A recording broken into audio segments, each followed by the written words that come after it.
We were talking about Chris Jericho's minutes-old announcement. Confirmed, done, in the bag. Impact Wrestling will be on the Jeri-Cruise. Confirmed.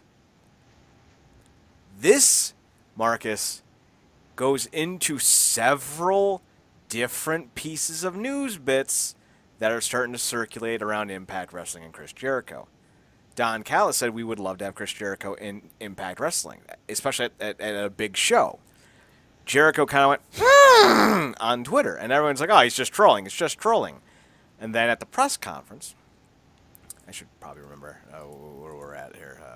We'll say 6:30 just for the sake of argument for editing purposes, so that way I don't have to go all around searching for this bit on the editing. And Dan Callis mentioned during the press conference that Sami Callihan was very adamant about how he was excluded from the Jeri-Cruise, and Callihan called Jericho a bitch because Callahan's the best deal in wrestling right now. And Callis is like, I don't normally find myself agreeing with Callihan, but it's like, hey, we'd like to be on this cruise. And Ed Nordholm kind of muffled said something, like he was there more as a figurehead, not so much as a spokesperson.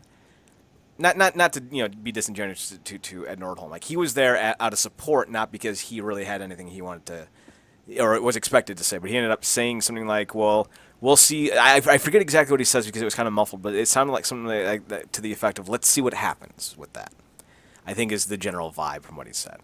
And then today, Jericho just announced that they will in fact have Impact Wrestling on this very loaded cruise.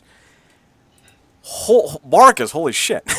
This is big news. Like this is almost as big as if Cody Rhodes announced that they would be partnering with Impact Wrestling for All In 2. Like that's how substantial this news is for the wrestling world. I feel like that's coming eventually. I feel like the companies have more positive collaboration just this year than in the past 5. I think you're being generous by saying past 5. I think you go back to 2009. Maybe even a little bit longer. So here's the talent already booked. You have Kenny Omega, who's being featured. So I expect him to be IWGP champion on this cruise. You'll have future Ring of Honor World Champion. Yeah, I said it. Cody Rhodes. Of course, the Young Bucks, who are probably going to be heavyweight tag team champions in New Japan. You got Dalton Castle. You got Marty Scurll. You got the Racists. I mean the Briscoes, my bad. Oh. You had the beautiful Brandy, the beautiful Mandy Leon, the beautiful Kelly Klein, the beautiful Adam Page. He's a beautiful man, people. Accept that. I don't know why they call him Adam Page when it's Hangman. Like, that's his gimmick, so, I don't know. You got the incomparable Jay Lethal, the Matt Taven, the legend Christopher Daniels, the legend Frankie Kazarian, the Flat Earther Flip Gordon, the true flip of Ring of Honor Kenny King, Silas Young.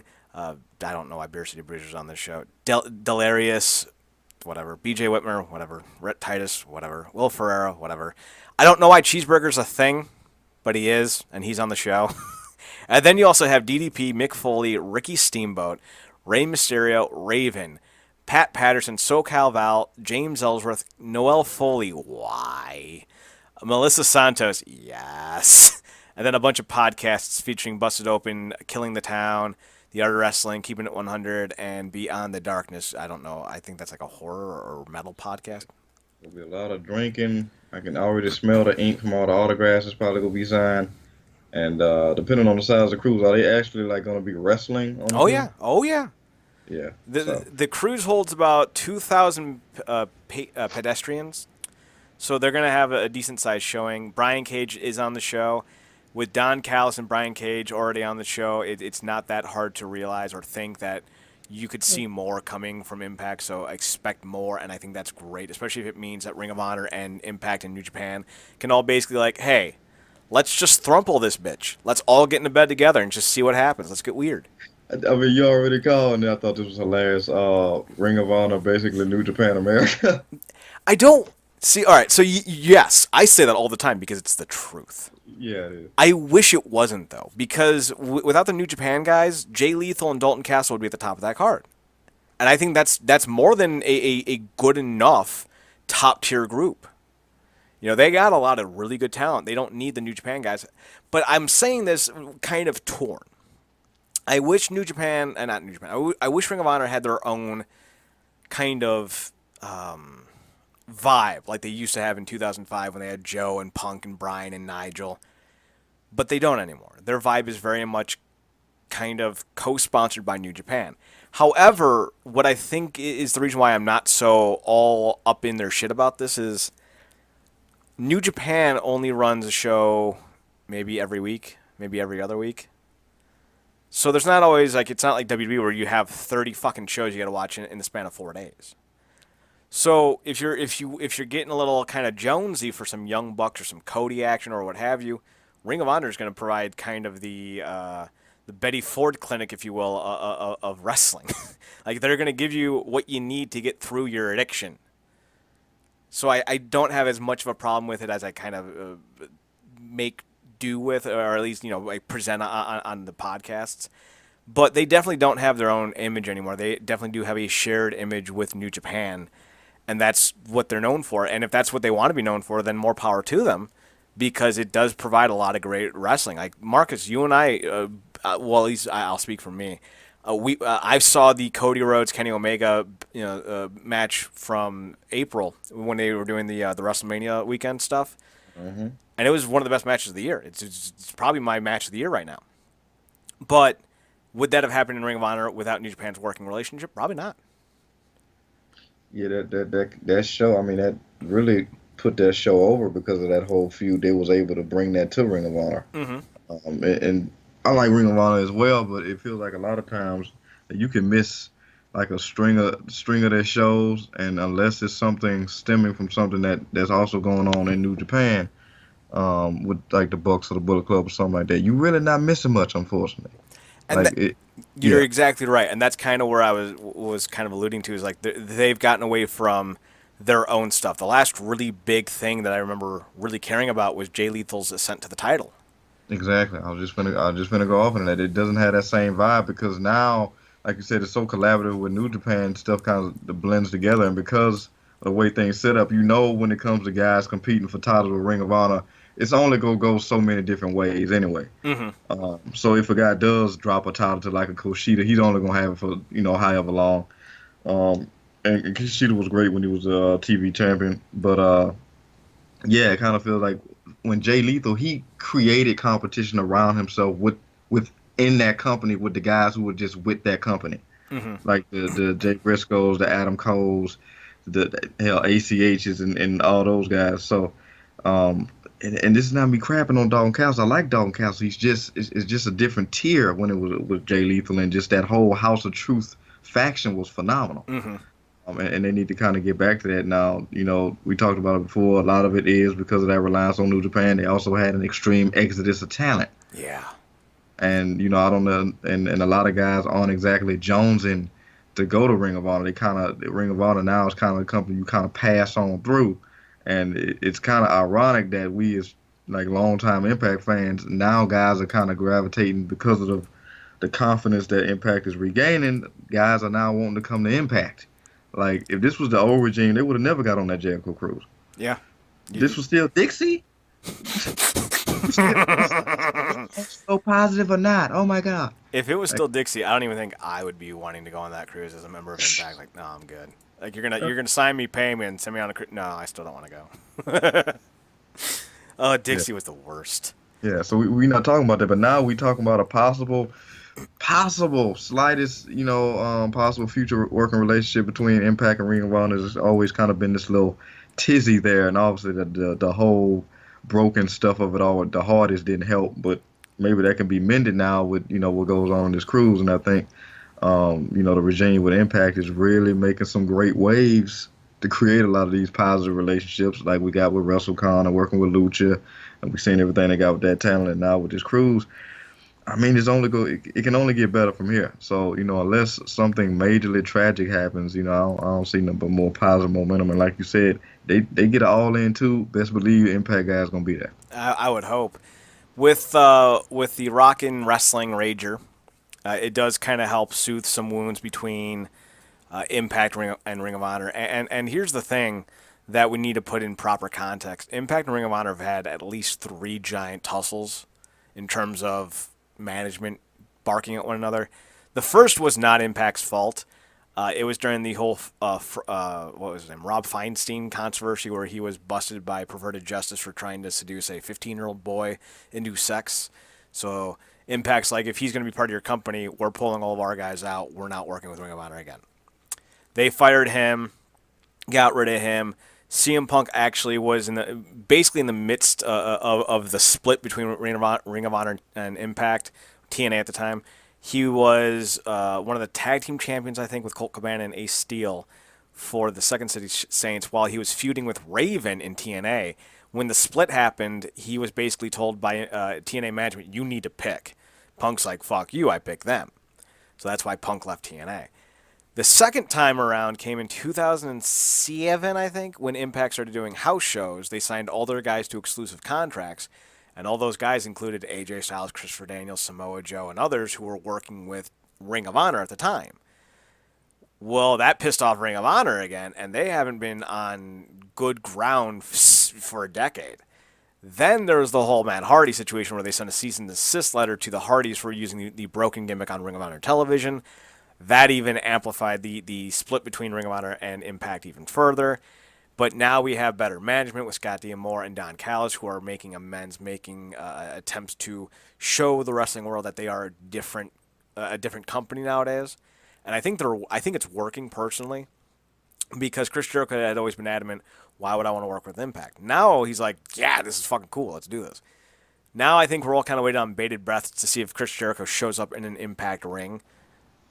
Like, if he shows up in Toronto for Slammiversary, oh boy. I just can't wait for the tweets and you slapping people down about, oh my God, that's beneath Jericho. Like, does he need the money? Really? Jericho? Really? Jericho? Are you serious? The man of 1,000 side jobs? That's Marcus, it's actually a man of 1,004 side jobs. For anyone who doesn't get that joke, Dean Malenko was a man of 1,000 holds. And then when Jericho feuded with Malenko, he said he was the man of 1,004 holds. Ah, Jericho, he's a clever bitch. Now, I've never been a big Chris Jericho guy. Maybe I was a little bit in 2000, but he's never been my kind of guy.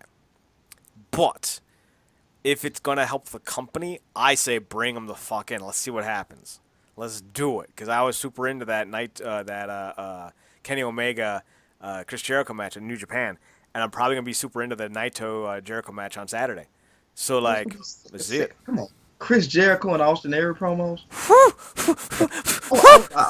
Obviously, my first pick would be Drake just off on a promo off, but Austin Aries is more than holding his own. And shout out to him for slapping all these fools down on Twitter as well, tweeting him about, you remember this day in WWE when you kept losing and never? Like, yeah, and now I'm making more money. I'm happy. I'm festive. I'll tell you what, Marcus. I think Aries. So the main event of Slammiversary is Moose versus Austin Aries for the Impact title. Something that I'm sure is going to intrigue you because you're a big fan of both guys. Mm-hmm. And they were part of the press conference skit. And Moose is one of those guys I think is still very green. I think they're going to give him the belt, and I'm going to give him a fair shake as champion. Although I do have trepidations because I still think he's very green. Yeah. That being said, though, if anyone can pull a great match out of Moose, it's Austin Aries. And Moose has had a few 3.5s, 3.75s, and a few 4-star matches this year alone. Granted, most of them were with El Patron. El Patron is a giant shitbag of a human being, but he could work.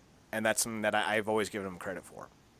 That being said, though, Aries is one of those guys that can help Moose raise his game even further. And Moose and Aries had a real combative kind of sit down during the press conference. Moose was making fun of Aries for eating bananas, and Aries was like, yeah, I know you like bananas too. I went looking for mine today, and they were missing. Did you eat my bananas, Moose? And Moose was like, I don't eat bananas. And I just love this little fucking thing that they're doing with Aries and bananas. Like, everyone has to mention Aries bananas.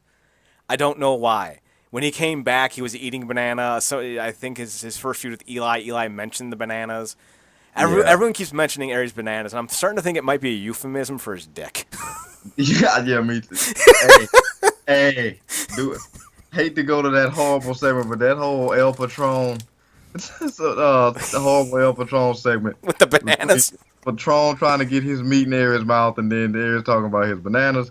Like it is pseudoism for his dick, because that's basically what he was playing up his entire run in WWE. It's Yup. like talking about you don't want to see my package and all that stuff. So I think it's hilarious. I also think it's funny because Moose and Aries going back and forth. All I can think about is how easy it is because obviously we saw Moose basically yank poor the vampire princess. Why am I blanking on his name? Um, Is it the zombie princess, you mean? yeah, the zombie Jimmy princess. Jacobs. Yeah, Jimmy Jacobs mixing my supernaturals up. Jimmy Jacobs just yank him up in the air. You know he could do the same to Aries, but he probably thumb him in the eye, or even better, vintage Aries, box the ears. Yep. Just that clap. Oh. I think it's going to be a great thing, and if Moose wins the belt and his first feud, or his first title defense is against Chris Jericho, that's going to be one of those trial by fires. Because here's the thing that I think people don't realize when you have a new champion. With Nick Aldis, with AJ Styles, EC3, and with Moose, the four guys who kind of ascended in this company, the times they did it right, these guys got over huge. The times they did it wrong, it stifled careers. AJ is going to be one of those guys who, while is included in this foursome, shouldn't be, because when he won his first world title, he was already being seen as the best worker in the company. Due to his tag team run and X Division run, he was already a top guy.